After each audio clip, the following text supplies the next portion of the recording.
خب با سلام خدمت همه دوستان گلم، علاقمندان به اجرام آسمانی شهاب سنگ ها که انشالله قسمت همه دوستان بشه. اومدیم دوستان تستی بگیریم از این سنگ هایی که پیدا کردیم، ببینیم آیا تست نیکل جواب میده روی اینا. این همه طبیعت گردی کردیم، یکم سنباله میزنیم روی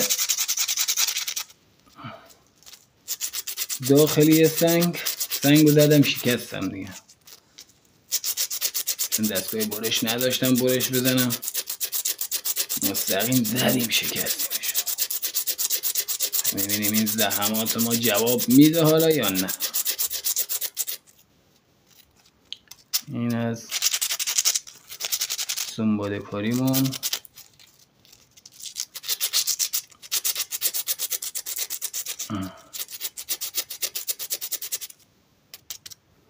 بله، حالا یکم سرکه میزنیم، 2 قطره سرکه، بعد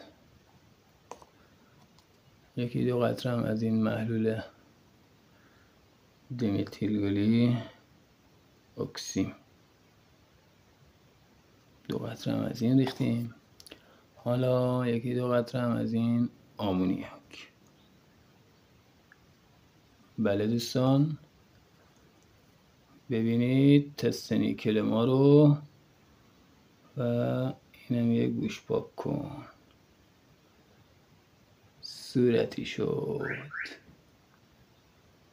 ببینید دوستان تست نیکل جواب داد. و این از شهاب سنگ ما. امیدوارم قسمت همه شما بشه.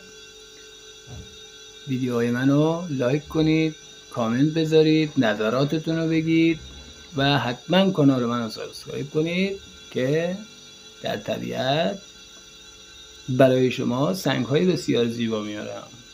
بدرود دوستان، تا درودی بعد.